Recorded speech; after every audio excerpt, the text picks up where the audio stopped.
What's going on, folks, and welcome to another episode of the Jake and Joe Bengals preview show presented by First Star Logistics, where Joe Goodberry and myself, Jake Liscow, break down the biggest stories about the Cincinnati Bengals every week and get into this week's opponent as we look for the most important matchups in the game. And it's a little bit different this week because where last week we felt pretty optimistic, I would say, in the grand scheme of things about the Bengals' chances. A heartbreaking loss to the Buffalo Bills, a meltdown in the fourth quarter against the Buffalo Bills, some unlucky plays. Well, the playoff hopes are beyond thin at this point, and we're not really talking about that this week. We're talking about instead, well, there are still things that are important to this team down the stretch, and there's also some big news to get to this week with Trey Hendrickson shutting it down, Jermaine Burton finally being released by the Bengals, and Joe Burrow playing a really high-end brand of football. I know everyone wants to talk about the interceptions, but he's playing good ball, and that's one of the things that, once again, and this goes back to 2024 at this point, makes this season just feel a little bit worse because you're getting that high-level quarterback play from Joe Burrow. Before we get started, a reminder that on the post-game show, we continue our awesome giveaways, provided by First Star Logistics. They've got an awesome 3D metallic Bengals wall decoration for you this week that you can see on the side of the screen there if you're looking on YouTube. That Bengals B is 3D, like I said. Really cool. Make sure you're checking out at First Star Log on Twitter for all the details about the giveaway. You'll also see a close-up of that wall piece there, that 3D metal wall art. Really cool stuff. And as always, a reminder that First Star Logistics is looking for you. If you're looking for new work in the Cincinnati area, one of the fastest growing companies in Cincinnati looking to expand its brokerage department by hiring individuals looking for a fast-paced career in the logistics industry. Visit firststarlogistics.com for details on how you can join one of the top companies to work for in Cincinnati. All right, Joe, let's get the news knocked out here quickly that has happened this week. Trey Hendrickson opts for surgery and ends thus the weird saga of speculating on his status every week. The Jermaine Burton experiment comes to a close. T. Higgins back in concussion protocol, sparking, honestly, some uproar about concussion safety on the internet. Those are the biggest stories so far this week as of our recording here, Joe. What stands out to you the most about those topics? You know, there's conversations to be had about all three. You know, by the time this episode airs, how much of it do people will still want to hear? But I do think there's time to talk and lessons to learn, I think, in all of these situations, right? Whether it's T and going through the protocol, getting passed by independent doctors, you could clearly see something was wrong during the game. It felt like something was wrong. You know, there's got to be a better procedure for that. And, you know, if you pass what is in place right now, it's kind of hard to be too upset, but you see it throughout the league all the time. You see this, and you see guys get a little, you know, wonky on the ground, and then a teammate comes and picks him up, and then he's in 3 plays. And it's like, I don't know if we've got a great process still in the NFL. We've made progress, but still not sure it's 100%. And I don't know if it ever will be, but definitely spotlight on T in that situation. But then the Trey thing, I think people made a bigger deal of it than it was. I think this is when you get a sports hernia, it's like surgery is really the only thing that fixes it. And he kind of put it off and didn't want to have the surgery. It sounds like, you know, I'm adding some speculation in with how the timeline went here.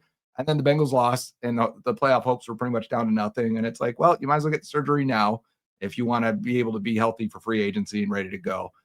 So, you know, I think it just happened the way it happened. And it's a shame for both sides because of the contract situation the last few years and the arguments the last few years. It just, you know, it's going to affect Trey in the offseason. I think he's not going to get that big contract I think he hoped he was going to get. So I think he's going to have some reflection. The team's probably going to have some of that, but teams are desperate for a pass rusher. So it is what it is. And Burton, whatever. Let's stop taking these risks on draft day, because we're going to talk about taking risks and unnecessary risks for the next 6 months until the Bengals have a real good draft that we feel good about. Yeah, I think the other topic that I'm seeing starting this week is just like people starting to look forward, right? And like, what are the chances that they keep Taylor and the staff around and Duke Tobin around, and who cares if they get a new coach if they keep Duke Tobin in the front office intact, and what are the chances that they're rebuilding this thing in a way that's going to work because they haven't been able to do it since 2022.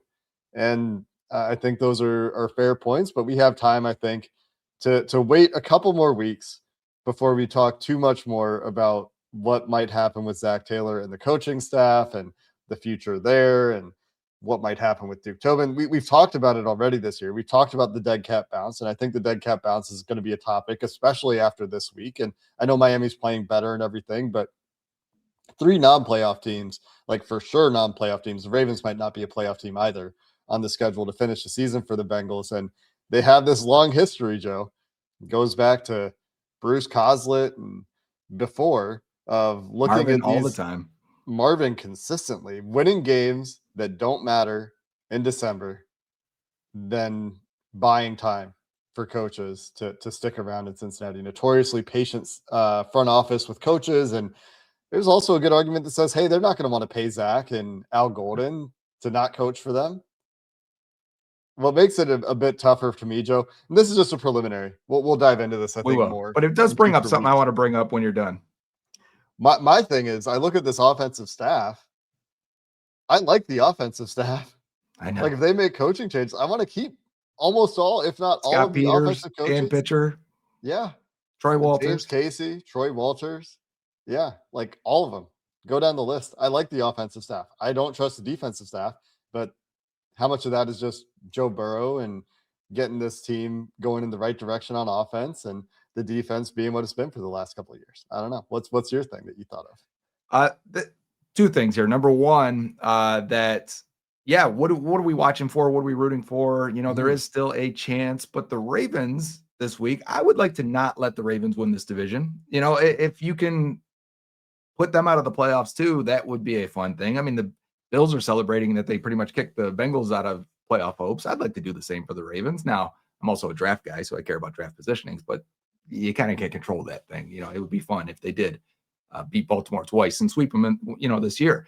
And also, we are recording this on Joe Burrow's 29th birthday, which does kind of put things in perspective a little bit when we're looking big picture and looking at how they've pretty much handled his 20s. Because next year will be considered his age 30 season, as he turned. They usually do when you turn that age, and it would be in December, obviously. There's a lot of conversation there too about what they've done and how much prime years are left and how much is really left of that window. Yeah, the Burrow window, the career window. They have not made good on it for several years now. They're going to have a losing season for the first time since 2020. Yep. Yeah. So when you think about Marvin's tenure, people have brought this up to me as if I don't remember that Marvin Lewis had losing seasons and was retained after those losing seasons. He survived years like this. And I wonder how much things have changed with the front office in terms of patience. Mike Brown has certainly aged in that time. Expectations feel higher now than they were when Marvin Lewis was around. The fan base certainly holding the team to a higher expectation. We'll see if that has an impact in ticket sales, season ticket sales. I know that when things were going real bad, we heard from multiple season ticket holders like, hey man, like the season ticket office trying to get me to renew right now. They seem so tone deaf. Like prices are going up. Like they're guilt tripping me about canceling my season tickets. That sort of story out there. We'll see how that impact plays into things too. But Joe Burrow's playing awesome football, and people want to talk a lot about the pick six. That has been picked apart, whether it's Joe Burrow making a read and you don't like the decision. I would probably disagree with you if you don't like the decision. I think that the decision is what the look takes him to. The throw wasn't a quality throw. Didn't look like he had a great grip on the ball. Doesn't get it high enough to get it over Christian Benford's head. Joe, you mentioned before we started recording, Christian Benford said he's coached not to jump and get pump faked out of the play there because, and the Bengals do this, they run this little pump and handoff play, usually to the same side. And Chase Brown was on the opposite side on this one. But if you get pumped as a blitzing corner there, you're no longer in the run fit. Whereas if you keep your feet, you have a chance to contain and crash down on the line of scrimmage and tackle the running back there. But that play has been picked apart quite a bit. It is unfortunate. Christian Benford made a great play there. Wish Joe Burrow would have just handed the ball off, but they got the look they wanted, and they're trying to beat that corner blitz specifically with that throw. So an unfortunate outcome there. But besides that, man, Joe Burrow was so good in this game. And it's just one of those things again where people want to blame Joe for the interceptions, and I get that. He made the turnovers. I understand why that's where your blame goes, but the quality of some of the throws from Joe Burrow in this game, absolutely outstanding. Ends up with PFF charting 5 big time throws. I think only 1 turnover worthy play, Yep. which is probably about fair. You could maybe argue for a second one on That one on the side, right? trying to sneak it into the cover 2 hole, but I also we've thought seen Fant should have stopped, right? Because it's zone, he ran right through it. And I was like, Burrow kind of threw it where he had to because Fant was running through it. Yeah.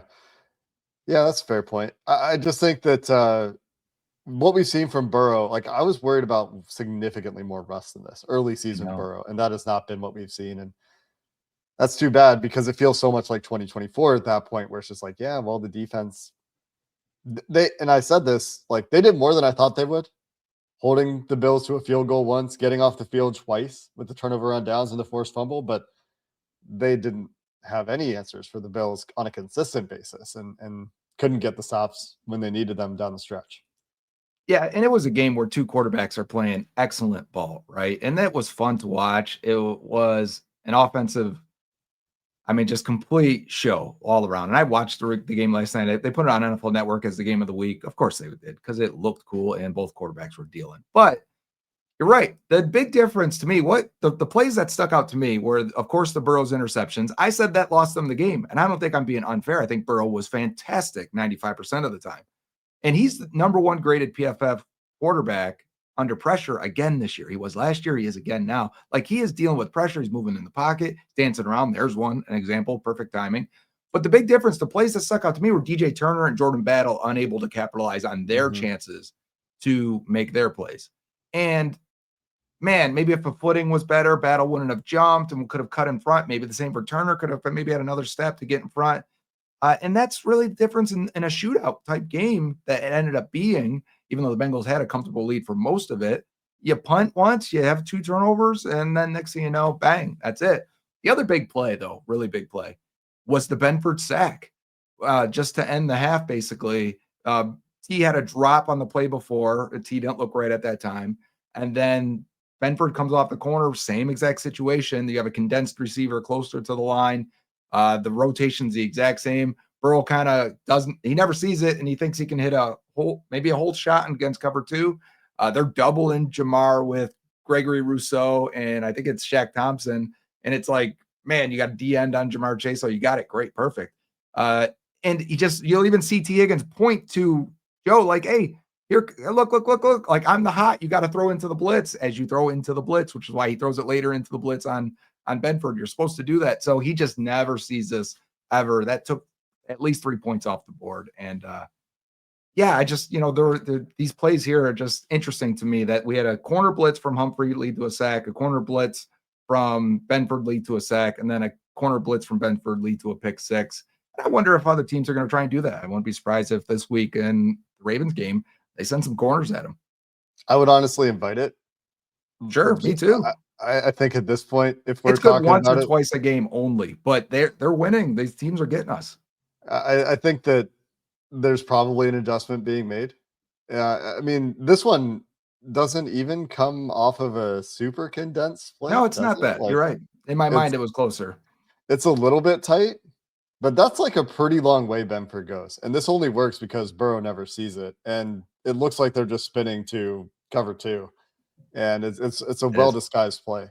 You know what I think of here too? If you go back to the beginning, just right here, like, why do we have to put Jamar in motion, right? We're talking about being forced to run these plays, about the interception too for the Benford one. Like, this is what I'm told to do. I'm doing it. Like, you got Benford here and you have Jamar and T only. Why can't we just immediately right there, like kill the play? Why run the play any further than that if you get that advantage right off rip? Well, Joe loves the information he gets from this, right? Like Right. he sees this spin, and what he's learning here is like, oh, they're spinning out of this. They're spinning to cover two. This guy's gonna this safety's gonna rotate over. Like he's just seeing them rolling into cover two, Yeah. and that's what information you normally get here, and it's just well disguised. Now, what does he think he's get like? And maybe this is a built-in check for the Bills too, right? This is where we don't know. Like if they leave Jamar over here, what does this end up being? Like, is this probably an adjustment to the They'd probably motion? check out of it quickly, right? It's probably an adjustment to the motion is probably what happens here. So they motion, there's communication right here, right? And now Mhm. we're checking and when we're the Bills. Like this corner is like, oh, I got Jamar in motion. Now we got trips. When I have trips, I need to roll out of here. Is this Taron Johnson? I Yep. need to roll out of here. That's going to change our defensive call because he's probably watching to see is Jamar staying here? Or is this a fake motion? Is this a return motion? As soon as he's staying here, we got to roll. I got to roll. I got to roll. Now we have a different call. That's my Yep. assumption of as to what happens here. But yeah, it's good disguise. The previous corner blitz that got him again on a condensed split, Marlon Humphrey, play That was action, definitely Bengals under condensed, yeah, center. That's one where Samaje just has to come off the play action and go block. immediately. And Yep. But and again, goes wasn't to the point of the guys just running the plays without really it's just interesting to me that they're all 3 plays I would be considered robotic because they're yeah. just doing what they're supposed to do. Yeah, but we've also seen guys come off a play action to block a blitzing corner in this We have. offense before. So it's not Yeah. like this is like a persistent problem. These are just a handful of plays that have had the same problem, to be fair. They're the difference in winning and losing, though, at times. Like we said with Benford, coach not to jump, still jumps. Also, Mhm. the 40-yard Allen run, I was listening to a Bills post game and I was cover one, and they were talking to Deion Dawkins. Dawkins said, Edwards next to him at guard said, hey, he's blitzing. You're going to have to kick out the end and then come get the blitzer here, Oren Burks. And so Dawkins says he tells him this before. He says Edwards is the smartest guard he's ever played with, right? So he does it. It's called a double bump where he has to go get a hand on the end and then come in and take Burks. And as soon as that happened, Allen takes off because of it, knowing he's got nobody on him. But that's like again, that's a moving within and having some fluidity within the play and knowing what you're supposed to do and executing in order to have a game-winning play. I just little things like that. I don't know if we're getting that same information when the Bengals do make them, so I don't want to be too critical of them. But at the same time, those were the winning and losing plays in this game. I don't know if I entirely agree. Like those are the plays the Bengals didn't make in this game for sure. Those are the plays the Bills did make in this game for sure. But the list goes well beyond that. You have T. Higgins dropping the ball on third down or not able to get a hand on the ball on the third down after the Christian Benford sack. That should have True. been a completed pass. And the play before that with the double catch, later T has a clean drop on another double catch. And I don't mean to pick on T here, but there's a bunch of plays like that. You have Chase There Brown was. playing like he's never seen snow before in his life, He's and the from Bengals Canada. yeah, and he played his high school football in Florida. I learned after we Oh, talked about that. You got the Bengals sticking with Chase Brown, despite Samaje Perine looking significantly more that's a comfortable conversation in the too. snow. After the week we said, why are you sticking with P. Ryan so much? They come to this game, they're sticking with Chase Brown too much. Zach, we need a feel for the game here. You got to feel the game, right? And so there's all that. You have the 2 dropped interceptions. You have Cedric Johnson and the play you just talked about, where Deion Dawkins is essentially he's playing like a safety on this play. He doesn't actually get a hand on Cedric Johnson, but he threatens He just Cedric has to Johnson like widen him. Yeah. I might block you. You got to think about this because Oren Burks is coming from 5 yards off, and he is late off the ball. Yep. And I don't think I have this play to look at off the top, but we looked at it on the post game show. If you want to go find it and look at it as we're talking about this, because I talked about it, Deion Dawkins does a great job of kind of splitting the 2 rushers like a safety would when there's 2 routes in his area and saying You were like, right. which one am I going to cover? And Cedric Johnson doesn't flatten as well as he could. Again, snow. He's your 6th round pick, 5th round pick, 6th round pick. He's not an elite edge rusher, is what I'm saying. I like Cedric Johnson as a player. He's a great rotational piece.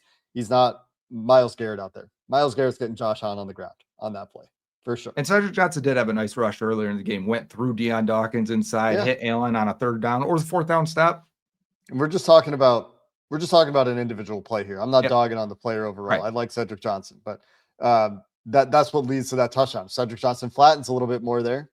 Maybe you get Maybe you get Allen down in the backfield. Maybe you slow him down enough that somebody else is able to figure out what's going on. Maybe he throws it away at the last minute. Who knows? But these are the kinds of plays. The 3rd and 15. If you don't get a quarters match play caller, the linebackers have a little bit more discipline, keeping their eyes in the backfield, or Geno Stone makes a tackle and gets downhill a little bit faster. There's a whole lot of plays in this game, which is why I know that the expectation is higher for Joe Burrow and this offense. They still scored 34 points. That they scored enough points. And this is the same conversation we had last year. You're like, yeah, I would like to see Joe Burrow not turn the ball over in the 4th quarter. Obviously. Yeah. Wouldn't we all? But when I list out all the plays, it's a whole team loss, man. This whole team is letting them down. I mean, 3 of 4 on 4th downs. You have all these chances to get off the field. You do it once. It's not just Joe. Is my only thing there. The Bengals are allowing a 103.7, I want to say, I looked at it last night, quarterback rating to opposing quarterbacks. That's extremely high, right? When their Super Bowl year was like a 91, they've been down to 89, I think, in 2022. That's where you want to be. You want to make quarterbacks look average. They are making everyone look above average right now, and very good. I mean, a 103 would be great for the season. Probably go to the Pro Bowl. Josh Allen, I think, had a 137 in this game. You just did not affect the passing game enough, and that doesn't include his running, which was a huge in this game. Well, and you have posts about this week too. The Bengals are incredibly bad. Like, everyone knew it was bad, but incredibly bad against tight ends, running backs, these non-receiver positions. They can handle receivers okay, but everything else is a disaster. And it seemed like of course the Bills knew. Like, they start the game with that Dawson Knox, in the backfield. One guy's going one direction, one guy's going the other on the play action. Both linebackers split. Bang, Dawson Knox, big gain. They come back to that 2 more times in this game, and it's the same exact thing every time. And then 3rd and 15, what do? Same thing. You flare out both your guys, and the linebackers just chase, and Allen goes. And it's like, you got to be kidding me. Look at the linebackers here, man. Like, absolutely getting sucked up. Watch the offensive line. So the guard, as I understand it, you're keying on the offensive line here. And this is why the Bengals play action so often we've talked about isn't very effective, because they just immediately are pass setting. Watch the Bills offensive line. Yeah, you're pulling a guard. Everyone else, look at the tackle, pass set, pass set, pass set, pass set. You're pulling this guard into where your tackle is. This is all, and these linebackers still haven't figured this out. And now the ball's gone. Linebackers are still a couple more steps downhill. Look at the gap. Like, where's the line of scrimmage? Are they at the line of scrimmage? They have to be. Yeah, I see the one down there. Like, is this how they're being coached? Is this just how they're playing? Like, they're this slow to react. And in the snow, it's taking you an extra 3 steps, and the ball's already gone before you get out of there. Like, this is the kind of stuff that we're talking about, where the last couple of weeks, I felt like Al Golden was figuring some things out. Like, the money down calls were good. And this week, they got the Bills into some 4th downs, sure. Got off the field on one of those. They get the Bills into a 3rd and 15 to get the ball back to the offense late in the game. And the play call there, match quarters, plays out like man. The Bills, to their credit, clear out the middle of the field. And if the Bengals play man, now you get Josh Allen one-on-one with the safety. Well, the Bengals safeties aren't very good. So it goes the way it went. I had a little bit of confidence brewing in Al Golden, though, the last couple of weeks. Because against Drake May and Josh McDaniels, I thought they made some plays. Wasn't overall, like, the overall numbers aren't great, but I thought they made some plays, right? And I thought Knight and Carter were playing, maybe it's not significant, but a little bit better the last few weeks as well, just until this game. And maybe that's the snow for those guys, right? And maybe it's the ebbs and flows, right? As you start to do one thing, the other team says, okay, here's the counter. Now you got to figure out the counter in the last month of the season. That's how NFL seasons go. Yeah. No longer really have that confidence in Al Golden. Yeah. After the Bills game and some of the money down calls, like and I heard him explain it after the game, and I understand the thought process, but the confidence that I had, and I know it's like results based, and I'm victim to that as much as anyone else, but the calls like just leave me scratching my head. Like, you're not rushing a guy on the Jackson Haas touchdown. You're not even rushing over their backup right tackle. You have 3 defensive tackles rushing. You drop an end. We've seen that numerous times. And somehow you still lose a guy underneath. You have a spy, and you got nobody to cover the tight end leaking out of the formation late on 4th down. And these are 4th down plays, and it was big. And I don't want to harp on that last game too much, but I think It's a pivotal game in the season. It's going to set the tone, I think, for the last month, because the Bengals' chances are extremely slim, and we're back to Golden's probably got to get fired, which again is a conversation we're going to have in the future, and what that means for Zach and how that is going to play out. And because if they keep him, then I mean, geez, what are we doing? It's gonna be a huge topic. It's going to be tough to stomach, and the confidence level in them getting it right when he's pounding the table for these linebackers that you're throwing to the fire and you're just not seeing enough progress from. That's why I bring it up. I don't bring it up to harp on that game too much, but it's just like, I was starting to have a little bit of confidence. Like there were 2 games in a row where it's like, they're getting to the right calls at the right times. Yep. And given we had the caution after the Ravens game, which was like Lamar did a lot of that himself. He made a lot of those mistakes himself, unprovoked. But there were still some answers and some key moments in that game that I like to credit Al Golden for. Some of the blitzes were working, and just not the case this week. And he even talked about, like, we went to some of the same things against Josh Allen that we went to against Lamar last week, that we had good success with against Lamar last week. And that made me think of Mike McDonald. Did you see this Mike McDonald quote? He's on the radio talking about he doesn't like how offensive coordinators are out there just like, they look at what worked last week, and it worked last week, and so we're going to do it again this week. Like, that's below the bare minimum. Like, other teams have tape too. Josh Allen and the Buffalo Bills and Joe Brady saw the blitzes that you ran last week. And that's why David Edwards is able to sit there and say, hey, they're blitzing. You gotta go make these guys think. You have a two-way go as an offensive tackle here. And you're gonna try to widen that defensive end out before you take the shortest path to the quarterback linebacker on the inside. Like, other teams have tape too. And that's where the confidence in Al Golden starts to fracture a little bit. While my confidence in Golden is fracturing, my confidence in Scott Peters is skyrocketing, as the offensive line pass protection was amazing again. And the snow maybe helps, and the Bills were missing Bosa. We said that'd be a big thing on the last week's preview show. But they really were. I mean, I watched the tape and I was just like marveling. 2 weeks in a row. We haven't had a 2-week stretch like this probably since 2015. And they are going to have 3 of the worst pass rushing opponents coming up in the league. Looking at PFF grades, the Ravens, the Cardinals, and the Dolphins are 3 of the worst pass rushing teams. Should end this on a high note for this O-line that's been spectacular this year. And then they get the Browns and Myles Garrett. Yeah, so there's your final test, final boss. That's going to be the lasting taste in our mouths as we think about pass protection for this team. Is going to be Myles Garrett having 3 sacks. Hall of Fame level season as he is. Like, he's breaking the record like this week, isn't he? This week, next week, it's coming soon. Yeah. So we can reflect on this moment when we think about the pass protection against the Browns in a few weeks, because they've been doing it to everybody. Like, Myles Garrett got Trent Williams this year, and he's going to get he's getting everyone. He's going to be Defensive Player of the Year, and they won 3 games. I mean, so when they used that against Trey last year, that didn't make the playoffs. The defense sucked. Myles is having a much better year, but But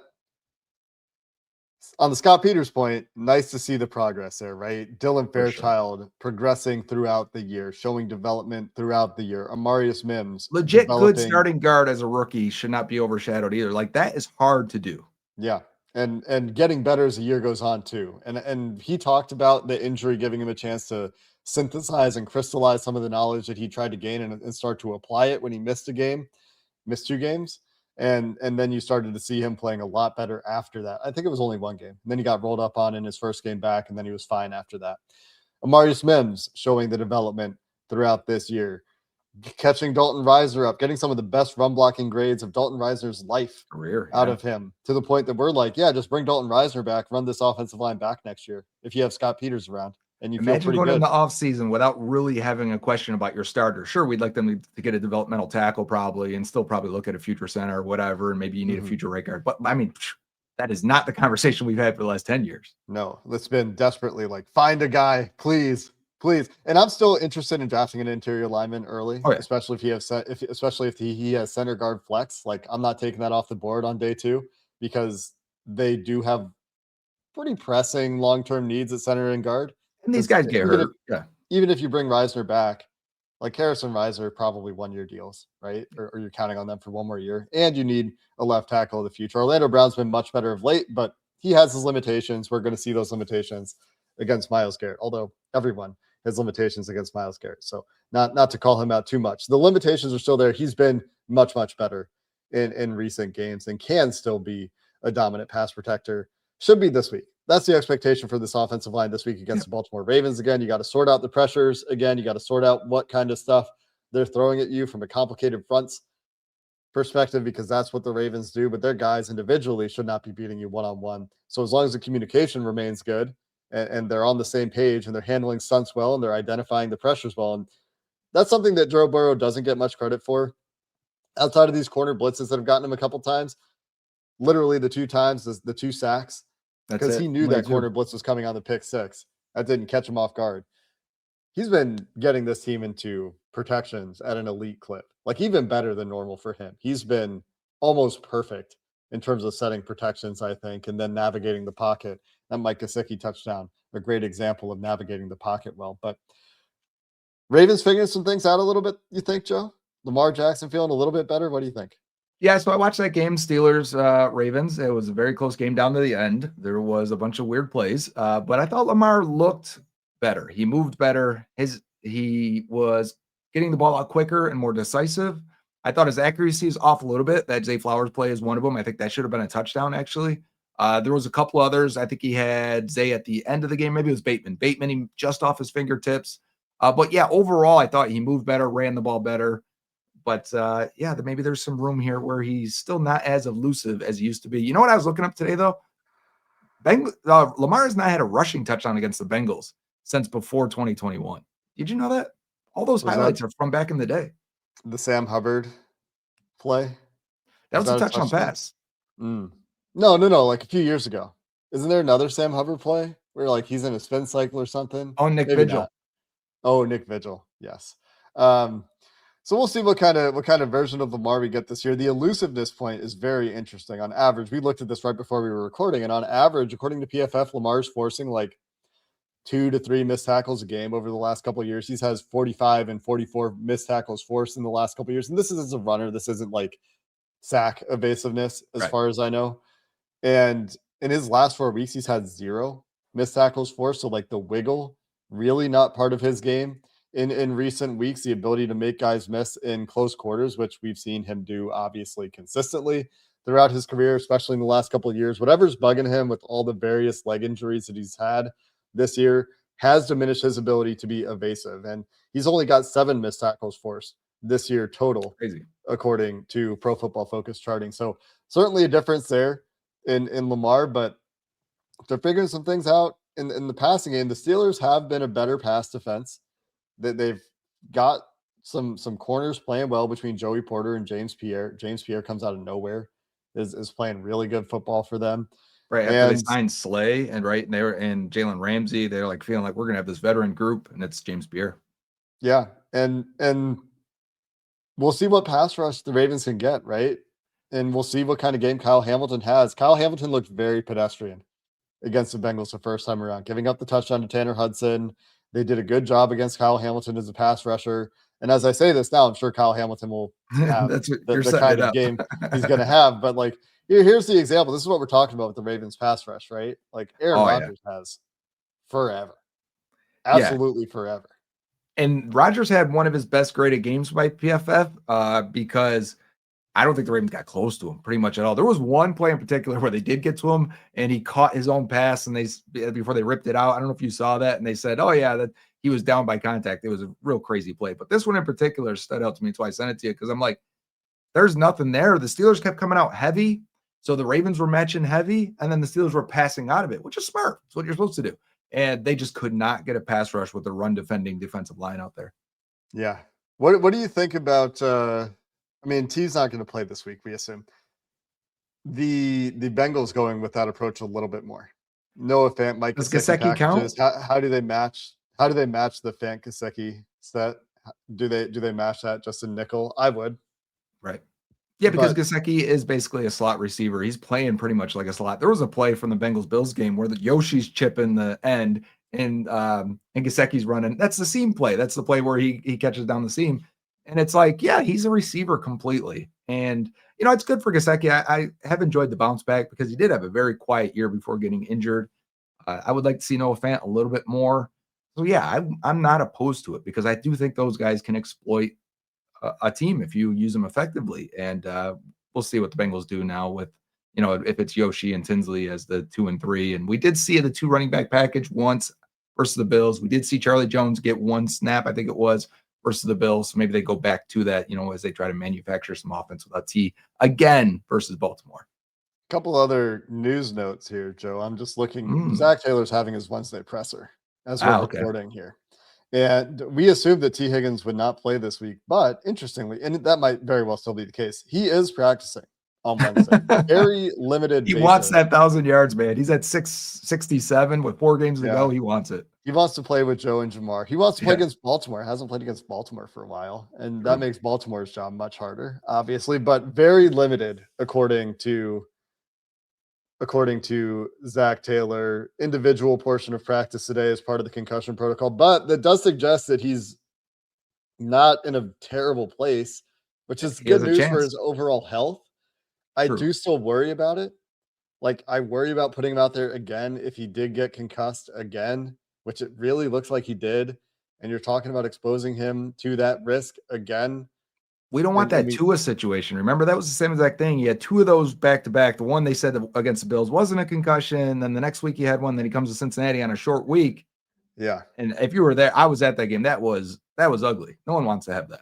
No, and don't want to see that for T. But if this just means that maybe it wasn't so bad. Maybe this is a precautionary thing this week. Maybe it wasn't a concussion. It sure did look like it, but maybe T's just scared of it now because he got knocked out, and that's a scary thing to happen to you. I hope he's okay. What is it called? The protocol during the game twice. They said the first time an independent doctor pulled him in, checked him. The second time T hit his head, he went to the independent doctor and said, "Hey, will you check me again just to be sure?" Checked him again, said you're good again. Protocol probably needs looked at, but maybe he's okay. Maybe he's not. Maybe this is all just not nearly as bad as it looks. I hope that's the case. I hope he's better than we think it is because I am I like T. Worried about T. Yeah, worried about him a little bit. The other thing, in terms of news, Shamar Stewart, as we talked about him before we started recording, I think, designated to return from injured reserve, which means he could play this week. Give him all the snaps. He needs as many snaps as he can get.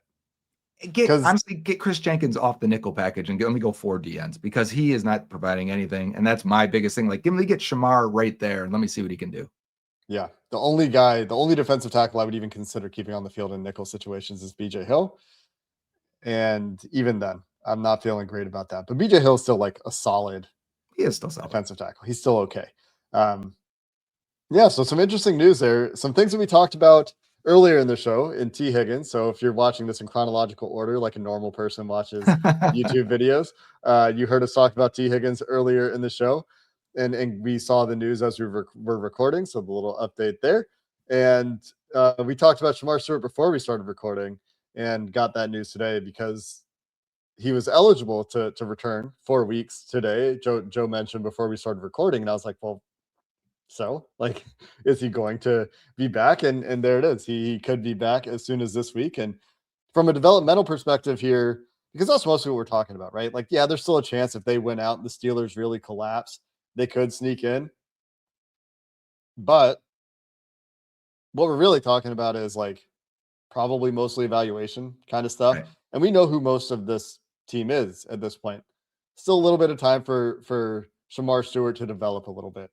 And it's big for the conversation when we get to the draft. Like if we didn't see any more Shamar and we got to talk about Ruben Bain at that pick, like if I didn't see anything more, I got to take the D end, right? Like you can't bank on Shamar being something that we haven't seen.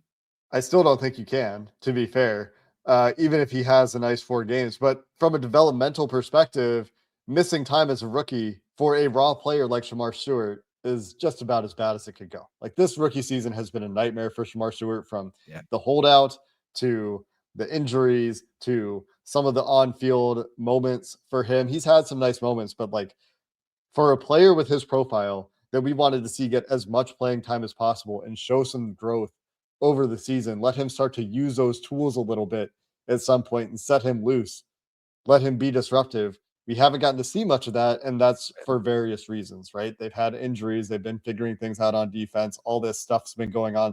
Some of this is you would like him to be a little bit more developed. Some of this is not on him at all. You can't really control injuries. You have a knee injury, that sucks. That's not really in your control. Holdout, they're arguing with the team over stuff that we don't think necessarily you need to argue with the team over. There's shared responsibility for some of these things, but it'll be nice for him if he can finish the season strong and play those 4 games to get a bit of a glimpse of what he is, more of a glimpse of what he is, and get him some more time on task, because the more snaps he gets, man, it can only accelerate any development that could potentially happen for him. Take Myles Murphy as an example. He's finally getting the most consistent snaps in his career. And while I'm not ready, some people are like have gone far on the Myles Murphy thing. I think he is a usable player at this point. Any more than that, let's see. But at the very least, he is a usable player in your rotation, and that's good. And I enjoy the flashes from him. We weren't getting those consistently before. They're few and far between. But to think like he is automatically a good starter, I'm not there yet. But getting these snaps is important for these guys to at least understand what they are. Yeah, I don't think you could say good starter.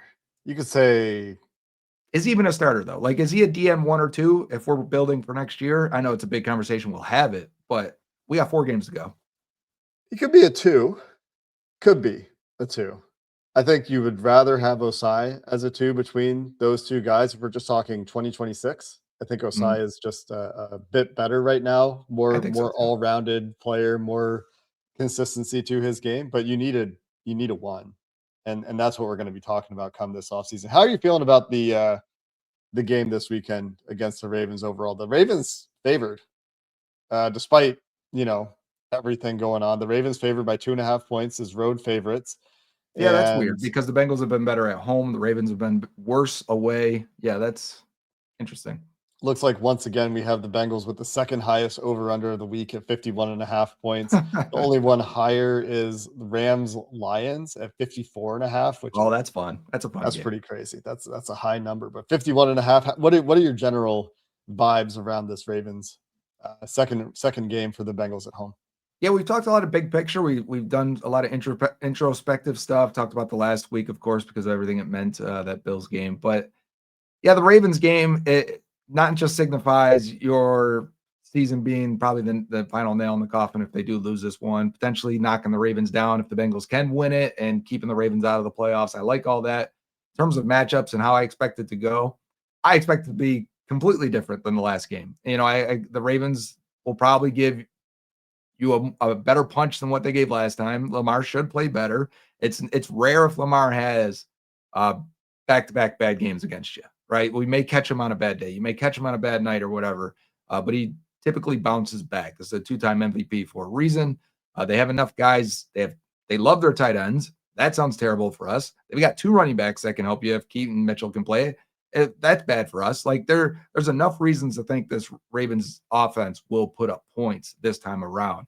Can the Bengals match? Can someone make a play on defense to win this thing? Because that's really what it came down to last time. Is the Bengals were struggling in the red zone, and we had people on defense making plays. And when they do, you feel good about this team. Yeah, I mean the multiple turnovers, huge factor there. When you look at that game by success rate, it was very even between the teams in terms of overall success rate. Baltimore just made all the mistakes. Who can play mistake-free football? That's going to be the question. You know what's really interesting to me as I look at just some like big picture things in that Ravens game is I was thinking about how much pressure the Ravens gave up on Lamar Jackson in that game. How much pressure the Bengals got. They got pressure to Lamar Jackson, according to PFF, on like 45% of his dropbacks. So where did that come from? Did you see the move they made this week? No, I did not. They signed Laken Tomlinson to replace Daniel Falele at right guard there because he's been terrible apparently.